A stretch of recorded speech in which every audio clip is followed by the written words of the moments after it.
So The Ordinary has brought out a 0.2% retinal emulsion, and of course I tried it, and of course I'm here to share my thoughts about this quite intriguing new product. In case you don't know me yet, my name is Ulrike. Hi, I'm a key beauty and skincare content creator, and I'm really happy to have you with me today for this review of truly quite an interesting product.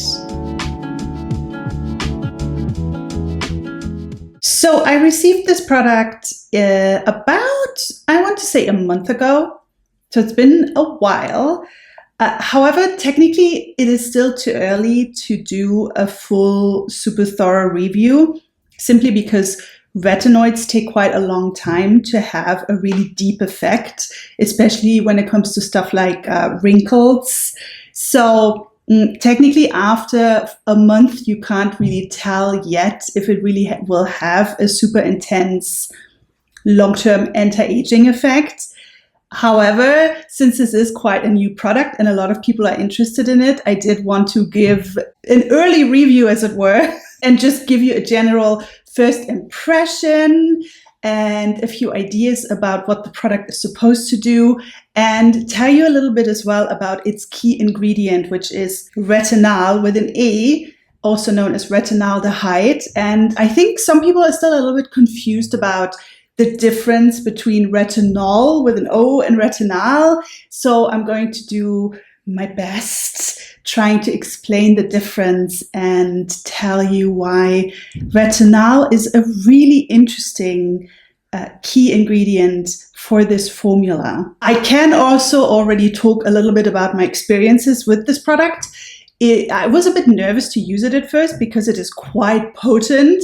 0.2% is quite a high strength for retinol. So I do have some experience with the product so far. I've used it around 7 to 8 times because you use it twice, I think 2 to 3 times, and I've used it twice a week since I received it. So I hope I can already give a bit of an idea what the product can or can't do.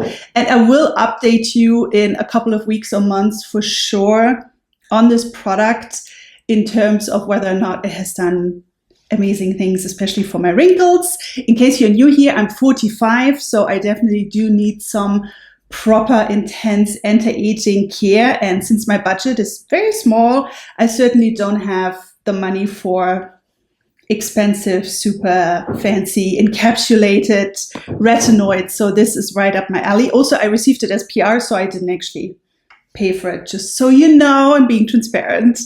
Anyway, let's dive first into a little overview of what the key ingredient retinaldehyde actually is and what it can do for your skin. So first off, a little disclaimer that I'm not a scientist. I'm not a chemist. I only have a humanities degree, so I only have a PhD in English and not in chemistry or anything like that. So all the information I'm giving you here is very rudimentary and more on the skin enthusiast level. Okay, if you want a super thorough, deeply chemical, super scientific explanation of retinoids and retinaldehyde, you probably are better off with a creator such as Lab Muffin, who is an actual PhD, has a PhD in chemistry, and is really fantastic as a source for really deep scientific sort of deep dives. Okay, just so you know. But I will do my best to explain what retinaldehyde actually is. And I also need to use my trusty notebook because I can't remember all the facts. So if you see me looking down, it's because I'm reading my notes. All right, so retinol with an A, or retinaldehyde, is a so-called retinoid. And a retinoid is simply a group of compounds that derive from vitamin A. There are actually tons of different retinoids that are used in skincare, especially the so-called retinol esters. There are quite a few. Once I started sort of researching this, I was quite surprised how many different ones there are. But the ones that are usually best known are, of course, the so-called, I always mispronounce this, so forgive me, but I think it's called tretinoin or retinoic acid.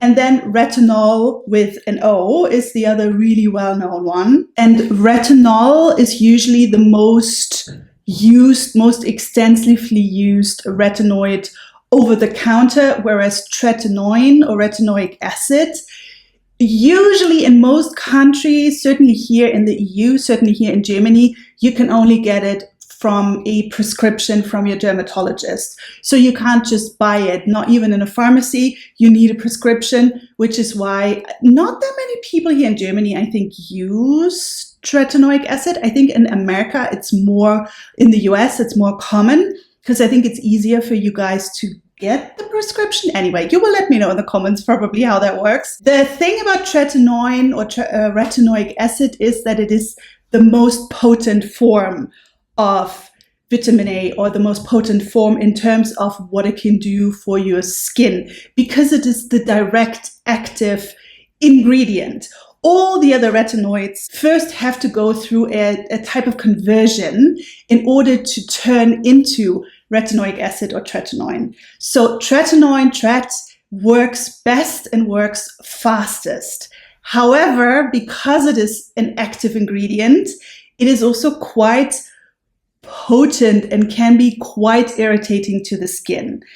And apparently, I've never used retinoid, but I've heard quite a lot of horror stories about starting tret. It causes quite a lot of stress on your skincare barrier if you're not very, very careful about introducing especially tret. But with all retinoids, you always have to be a little bit careful because they do basically speed up the cell turnover of your skin, and thus they bring out new and usually quite sensitive skin. They also can cause irritation and redness and potentially damage your skin barrier, again, if you're not careful about introducing them into your routine.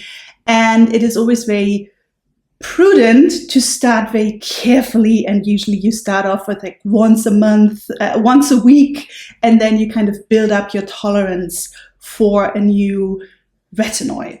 So why even go through the hassle of using retinoids if they can be so volatile for your skin?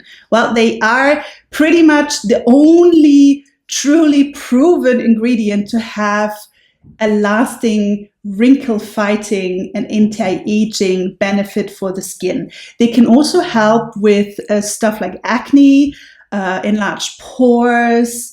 They are actually long-term anti-inflammatory, so they can actually also help with stuff like redness, hyperpigmentation, and they boost collagen production in the skin, which means that your skin will look plumper, healthier, firmer, and more youthful overall. They give a nice glow. It just takes time, basically. And again, you just have to be very careful about introducing them to your skincare routine. So why is retinaldehyde in particular such an interesting retinoid? Well, compared to especially retinol actually goes through less conversion steps to turn into that active form of vitamin A that does all the great stuff, the tret, right? Retinol with an O. I have a fancy graphic that I made, so I'm probably going to put it in here somewhere to show you how that works. I spent all day doing it because I'm so terrible at doing graphics. I admire people who have an eye for this sort of stuff. So mine will be pretty rudimentary, but I hope it will show what the benefits of retinol, especially versus retinol, are. Retinol needs 2 conversion steps in order to turn into retinoic acid, whereas retinaldehyde, only needs 1 conversion step. That's the first reason that retinaldehyde is so interesting, because it makes it a more potent retinoid compared to retinol. Here's the other interesting thing about retinaldehyde. It actually, even though it is a more potent retinoid compared to retinol, it also seems to cause less irritation than retinol. You know, all that flaking, that redness, that potential damage to the skin barrier, all of that seems to happen less frequently and less aggressively compared to using retinol, or even compared to the other so-called retinol, what are they called? Retinol esters. which is a weaker form of retinol, and those usually need 3 conversion steps. So they're a lot gentler, but compared to retinol, which again, more potent, they kind of almost seem to be neck and neck in terms of the irritation potential. So here we have a strong retinoid that, compared to the strength and the benefits, seem to have the least irritation potential. So what's the reason that not everyone uses retinol, that all the companies, skincare companies, seem to prefer retinol? From what I can tell, apparently it is simply quite an expensive raw ingredient, the retinol. So that might be the main reason, potentially. I don't know enough about formulation to know what other reasons there might be. It might be a question of stabilizing the retinol versus the retinol. Who knows? Or creating a really nice feel to the formula. Stuff like that might also be a reason. But I think it might predominantly be that retinaldehyde apparently is quite pricey as a raw ingredient. And you see that in the formulas, even the ones that you can get at the drugstore, or for instance, the Geek and Gorgeous A-Game, which is a fantastic retinaldehyde product, they're always a little bit pricier than some of the other products within even the cheaper, more affordable brands. And this is also the case with this product. And I think it was a bit of a controversy from what I saw on Instagram, that a lot of people complained about the New Ordinary 0.2% retinol, because it's, you can even see, it's a quite a small bottle. This is 15 milliliter, which is not a lot. And it costs $14.90 from what I remember, which I honestly think is a fair price, even for 15 ml, but let's not get ahead of myself. When it comes to other ingredients in this formula, it's quite straightforward, really. It is a creamy yellow emulsion. The bright yellow color naturally comes from the retinaldehyde, which has that sort of intense carrot orange. So if you dilute it, it usually turns into a yellow color. I already know this color from the Geek and Gorgeous A-Game. They look very similar. They also feel very similar. And 0.2% is basically twice the amount that Geek and Gorgeous's strongest retinol has, which is A-Game 10, which has 0.1%. Most retinol products aimed at beginners actually start at even less than A-Game 10. Geek and Gorgeous has A-Game 5, for instance, which is 0.05%, so half of that. So you can tell that 0.2 is quite strong. And of course, as all the Ordinary products, it is a vegan formula from what I know. It is definitely also alcohol-free and fragrance-free, and really quite minimalist. It has a few hydrators, stabilizers, but nothing besides the retinol that is really worth sort of focusing on, which I think is fair and fine, because I don't think you need all sorts of fancy stuff for your retinol serum. You use it because of the retinol. As for my experiences with this product so far, as I've said, I've only used it for a month, twice a week, so 8 times basically, 7 to 8 times. I'm not sure when I started. I feel it was roughly 7 times by now, but I can already certainly share my experiences with this. I was quite nervous to use it because my skin is quite sensitive to higher dosage actives. So I wasn't sure what's going to happen. I'm used to the A-Game 10. I've used that quite a lot. And that one is already quite strong. It packs quite a punch, 0.1% retinol. So I didn't know how I would feel about using one that is twice the amount. I definitely can tell that it's strong. I would advise you to really take all the precautions that are needed when you use a retinoid. The number one thing is that you always use it on dry skin. Don't use it on skin that is still a little bit moist from using, your toner and your hydrating serums, because you always use retinoids after your hydrating steps. So in the case of this one, it is less forgiving, I feel, than A-Game 10 when it comes to your skin maybe still being a little bit tacky or a little bit moist. This, I'm always very careful to really wait out the sinking in phase of the hydrating steps because it will just be too irritating. I also am very, very careful to only use a tiny, teeny amount. Tiny, teeny. With this too, I feel that 0.1% retinols are more forgiving. Also, when it comes to getting close to the eye area, with this, I would very much advise you to not get close to the eye area, to really leave out this area because retinoids kind of crawl a little bit invisibly. So they do kind of still end up affecting this area, which by the way is the area where I have the most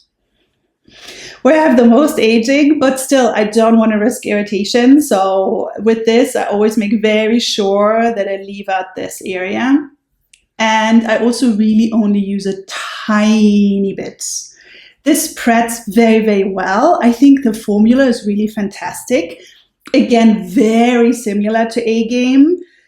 Almost a little bit more elegant, I want to say. I really was very impressed with how well it spreads, even when I just use the mini bits that I use per usage. And also with that tiny amount, I still instantly I can tell that it's working. I remember this from starting to use A-Game 10, and it happened here as well. It's not so much that my skin tingles, but it itches. It's honestly a bit uncomfortable. This is not the fault of the ordinary though. This is just what happens when I use retinaldehyde.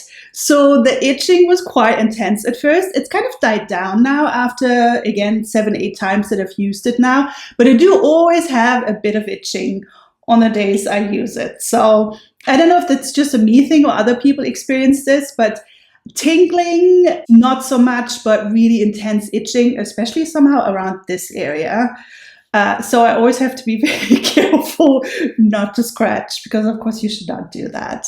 I also always make sure that I use a really heavy cream afterwards, and that does seem to also kind of take off the edge of potential irritation. In general, I don't find retinaldehyde that irritating. Now, I haven't used tretinoin, so I can't compare it, but I certainly haven't seen any flaking whatsoever, and my skin barrier is also fine, honestly. What I do notice, certainly the next day after using this at night, you should always use retinoids at night because they do make your skin sensitive, photosensitive. So also always use a high SPF, but I'm hoping you're already doing that anyway on the daily. So the next morning, I do usually notice that my skin is a little bit sensitized, not irritated, but sensitized to the point where I just know, oh, I have to be careful about any other actives, and I have to just be a little bit mindful about my skincare routine being very sensitive skin friendly. So at the moment, trying this out, I really try to use a very stripped down routine. I use a lot of Cica products, and again, sort of heavier creams than I usually would. But again, it really does not super heavily irritate despite the high potency. And I would consider that a real win. And I consider that to mean that this is a really good product. And honestly, so far, I really like this. I do understand people's annoyance with the pricing simply because this is kind of becoming a habit of The Ordinary at the moment. And given that they started out as a budget-friendly brand, I've said this in every single The Ordinary review so far, but I can only repeat it. I just don't know if it's a good idea to potentially alienate your original fan base that bought into your products because they were so affordable. However, I also have to say, I still think this is very affordable, truly. You only need a tiny amount. So even though this is only 50 ml, I'm pretty sure this will last for quite a while.